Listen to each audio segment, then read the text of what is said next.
Scott Wiley here, the Executive Director of Wisdom International. We're celebrating our 25th anniversary this year.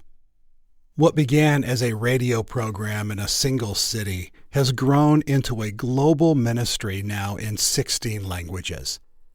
We're hosting a banquet to celebrate all that the Lord has done, and you're invited. Please visit wisdomonline.org/25. That's wisdomonline.org/25. There's a link in the show notes. And now here's Stephen with today's message from Wisdom for the Heart.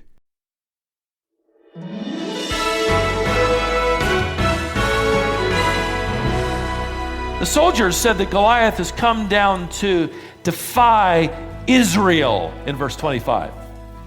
David says in verse 26, No. He's defying the armies of the living God. You see the difference? The soldiers saw a giant. David sees a blasphemer. The soldiers look at this as, well, Goliath is insulting our country. David sees him as insulting the living God.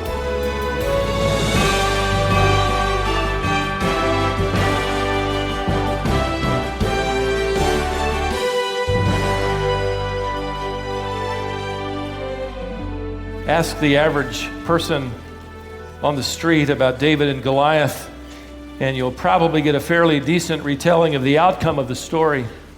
But ask the average person why David fought Goliath, and you'll get a number of different answers, and more than likely all of them will be wrong. In fact, to the world out there, David and Goliath has just become a metaphor for the underdog winning the day, and certainly part of that's true.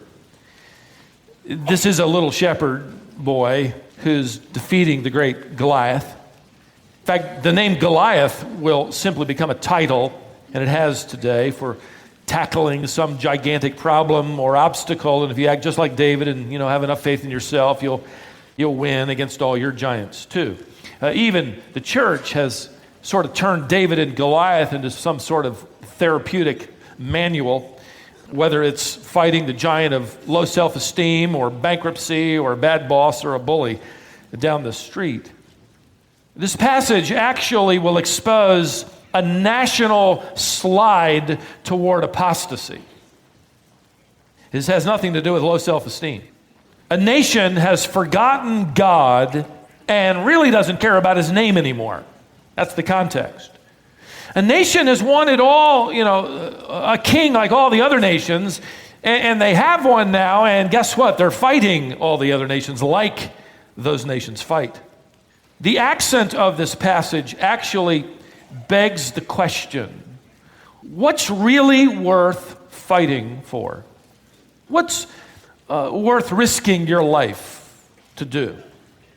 And if somehow, in some way, it isn't connected, and any mundane thing can be connected, or anything you do with your hand, but if you forget the fact that it's all connected to advancing the reputation of God and the glory and honor of God and the application of the Word of God, then we could really just be fighting or struggling or risking for nothing more than temporary junk and self-promoting, self-congratulating, self-serving objectives. If you place David and Goliath into its proper context, 1 Samuel chapter 17, which is where I need you to make your way, is really an amazing illustration of the truth of 1 Samuel 16. Mankind is all impressed with the external. Mankind is all worked up over the biggest, the most experienced, the greatest, the strongest. But God is impressed with the internal, the heart. So while most of us understand what happened in 1 Samuel 17, it's easy to forget why. Now, this chapter, and we're going to cover it all, is among the most familiar passages in the Old Testament. And I'm not going to read the entire chapter, but what I want to do is divide it into 4 sections and then expound some on each section and kind of drop in here and there and make some observations as we go through this text. And for those of you that like to outline, the first point would simply be the front lines. Now, before we dive in, if you were with us in our last study, you remember that Samuel the prophet has told Saul that Saul has been rejected by God. Because of his disobedience and his rebellion, the house of Saul will not create the dynasty that he had hoped would be created. And Saul he's devastated, he's hostile, he reaches out and rips Samuel's robe. He's infuriated. In fact, for the next 15 years, Saul is going to remain in that kind of condition where repentance and fellowship with God will be the furthest things from his heart's desire. So now you find him in chapter 17, immobilized by fear, terrified, without any evidence of faith. That's because of his rebellion and disobedience with God, and he's leading a rebellious and disobedient nation. That's why you find him here in chapter 17, cowering. He can't fight Goliath because he's like him. He's going to try to dress David up like Goliath. Now in chapter 17, it opens with a stalemate, effectively. Let me mention briefly, the Philistines are this fierce people from the sea, literally translated. They've settled along the coastal regions of the land of Canaan. They're going to become one of Israel's fiercest enemies during the early days of the kings. Now, what we're told, if you put the clues together here in chapter 17 of the first few verses, is you have two armies, and they're stationed on either side of a valley, on the slope of a mountain, one on one side, one on the slope of another mountain, and below is the valley where David and Goliath will meet. Now, verse 3 tells us that there's a stalemate. There's no advantage to either army. In fact, verse 3 tells us that both armies put on a daily show of strength. They muster, they gather in battle formation, they yell at each other, but they have no intention of rushing down their side of the mountain through the valley, appropriately named Ephes Damim, the valley of blood, and up the other side toward the enemy. To do that, one author said, would be suicidal. Neither side has an advantage. That is, as long as the Israelites think like Philistines, which they are. So the Philistines offer up something that isn't all that uncommon. Look at verse 4. And there came out from the camp of the Philistines a champion named Goliath of Gath. The word champion can be literally translated the man between two, TWO, in this case, two armies. We get our word middleman from this. In the context of an army, this term would refer to an infantryman.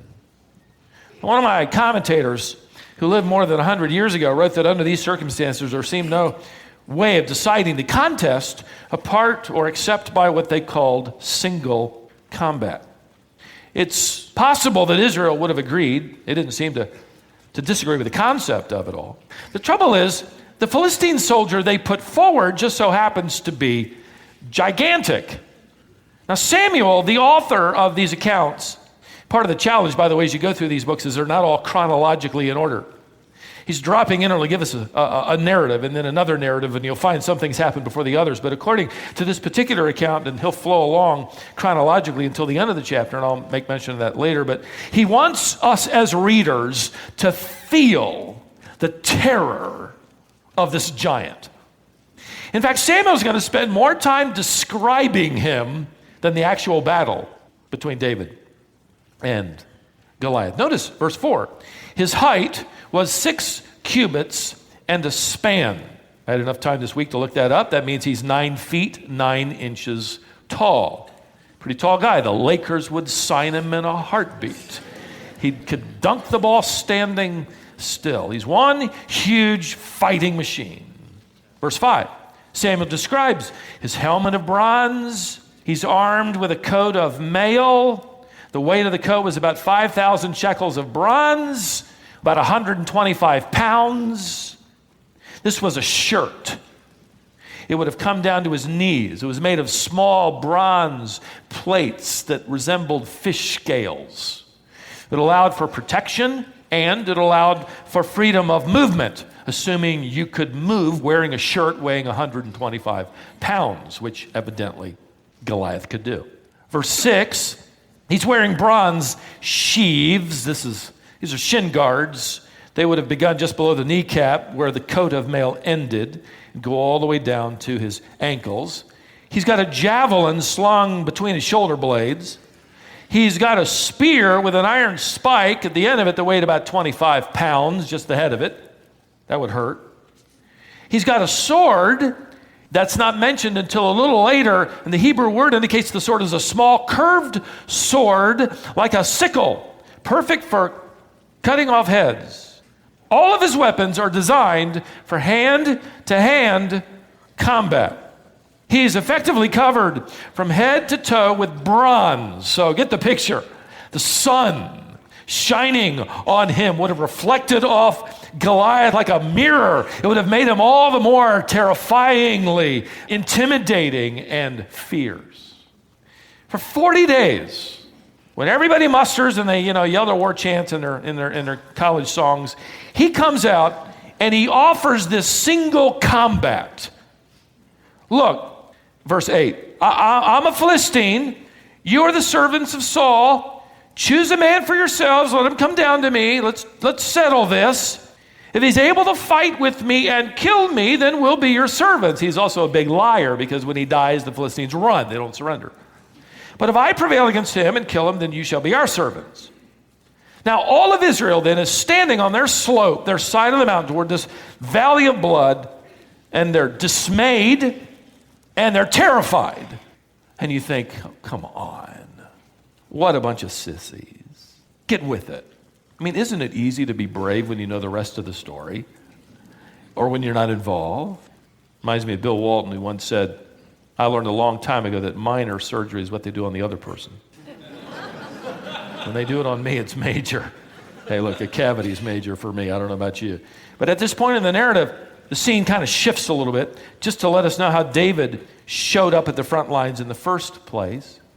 Now, again, for the sake of time, let me kind of summarize the next 3 paragraphs. We're told that 3 of David's oldest brothers were in the army.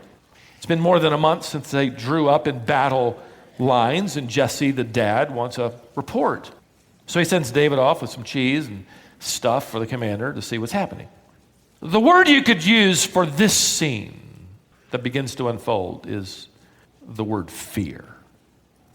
Notice the middle part of verse 20. And he, David, came to the encampment as the host was going out to battle, the battle line, shouting the war cry. Verse 22, David left the things in charge of the keeper of the baggage and ran to the ranks and went and greeted his brothers. As he talked with them, behold, the champion, the Philistine of Gath, Goliath by name, came up out of the ranks of the Philistines and spoke the same words as before. And David heard him. All the men of Israel, when they saw the man, fled from him. That is, they literally drew back in haste.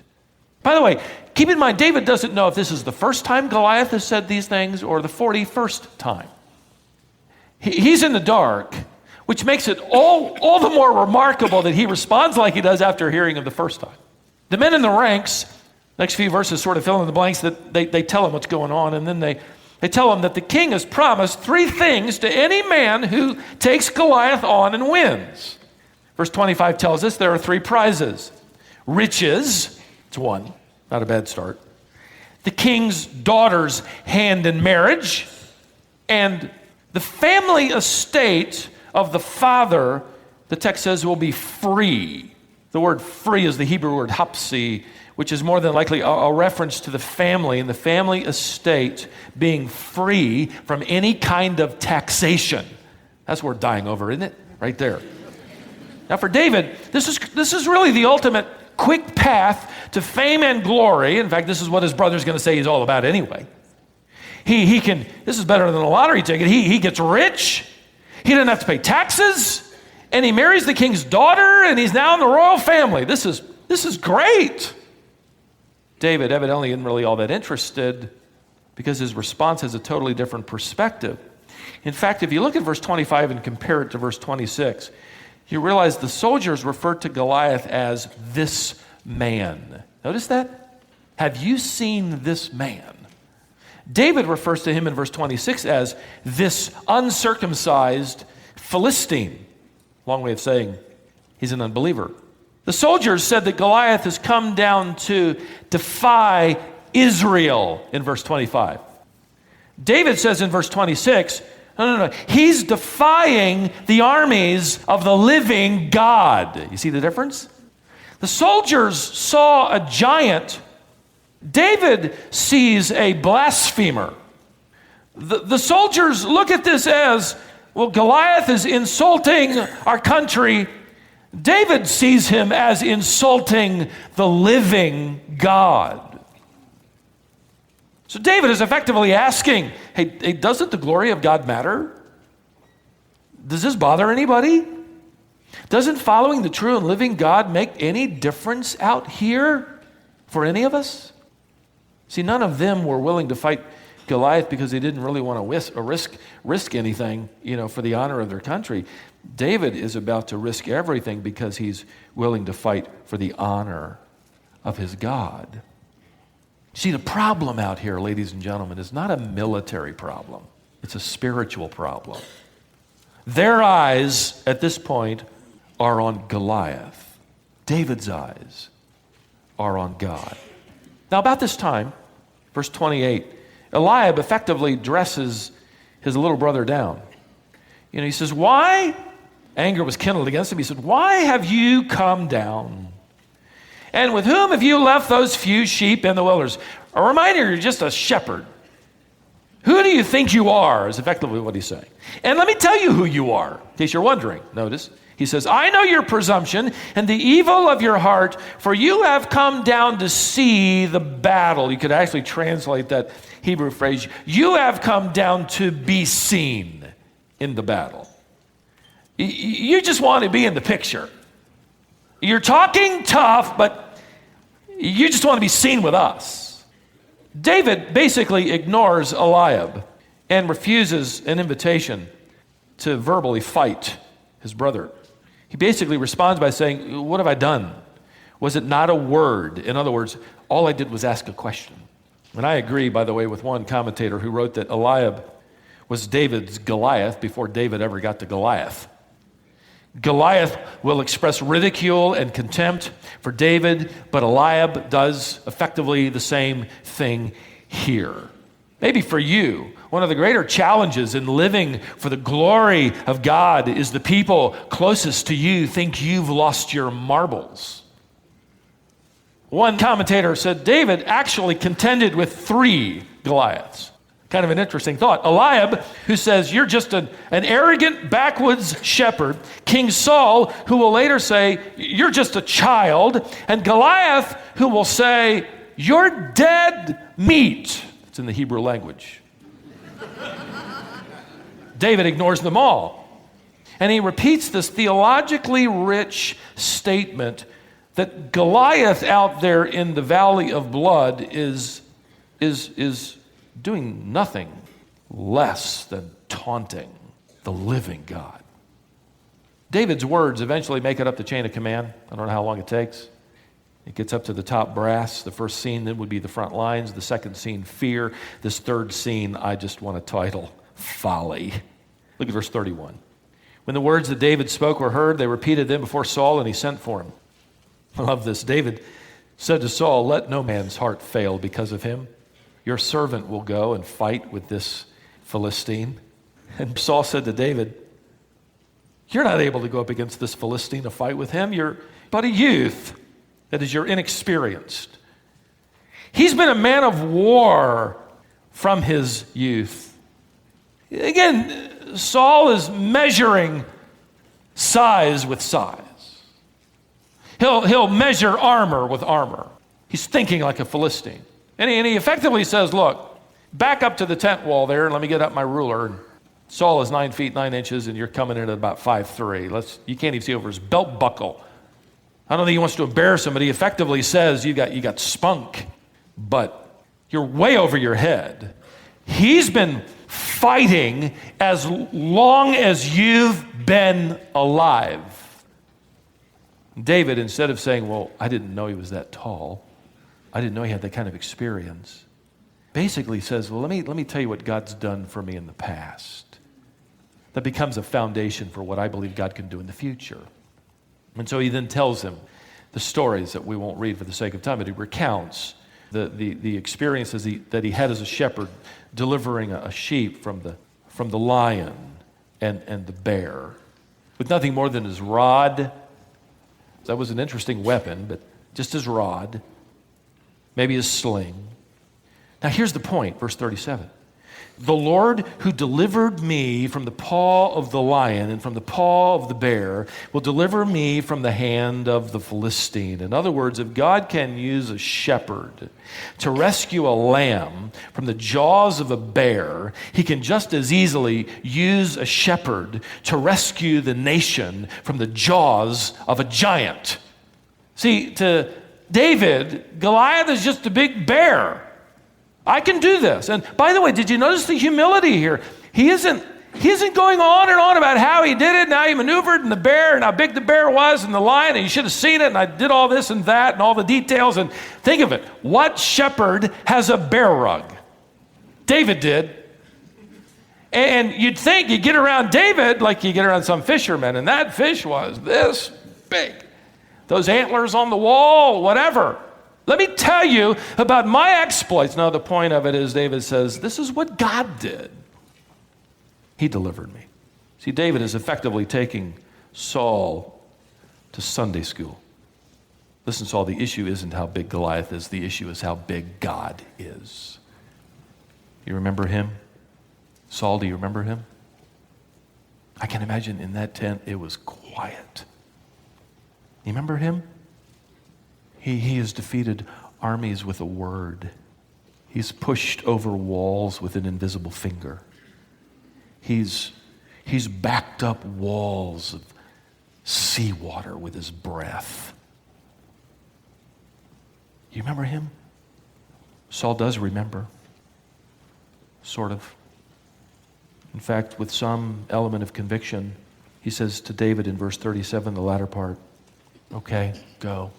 And the Lord be with you.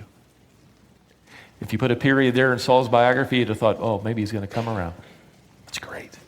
But he doesn't. Why? Because the next verse. Then Saul clothed David with his armor. He doesn't get it. He's trying to fight Goliath like Goliath fights. Goliath has a helmet of bronze. Guess what? Look, he puts a helmet of bronze on David's head.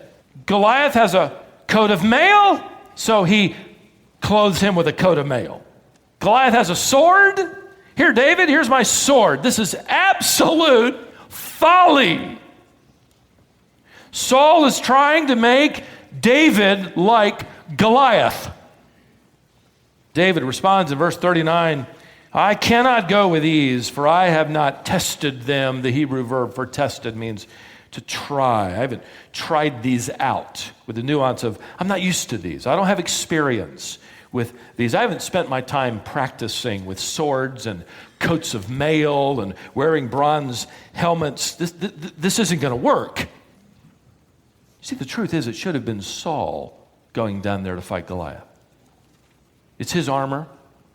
It's his nation, his leadership. In fact, 1 Samuel 9 says he was taller than any of his people. And he knows it. He's the biggest soldier Israel has. There's something more going on here. In the ancient days, wearing the clothing of another was to not only be imbued with their essence, but to share in their being. The unwilling kinsman redeemer gives Boaz his sandal, effectively saying, you wear my sandal, you live the life I could live. This is an emotional covenant, so to speak, and it was significant, in fact. One Old Testament scholar brings up the point that Saul is more than likely binding David to himself so that he will then be able to take credit for David's victory, should David defeat Goliath. I tried to think of a way to illustrate it, and I think we would do the same thing, sort of, in a different way. Maybe it'd be like this. Well, that guy won that race, but he was driving my car. She won that baking contest, but she used my recipe. He hit a hole in one, but I let him use my club, as if that would help. So you're sort of accepting a little bit of the prize. Yeah, he killed Goliath, but he's wearing my armor. It was my sword. He's facing humiliation, and he knows it. And he attempts to connect David with his own essence so that through his armor, he can claim a portion of the victory. Now, whether or not David discerned that or not, we don't know. If he did, he was just gracious because he effectively says, look, I got to take this stuff off. I'm not any good at it. I'm not used to this. Let me stick with what I know. So David strips down to his normal clothing, which means he's absolutely unprotected, except by the providence of God, which will be enough. And he heads down toward Goliath, who's sitting down there in the valley of blood, waiting for him.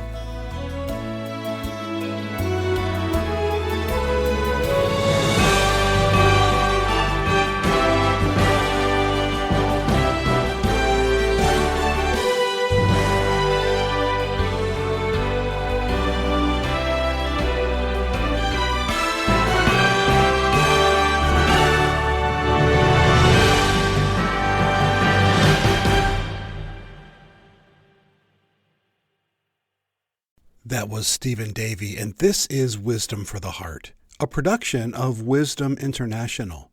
Learn more at wisdomonline.org.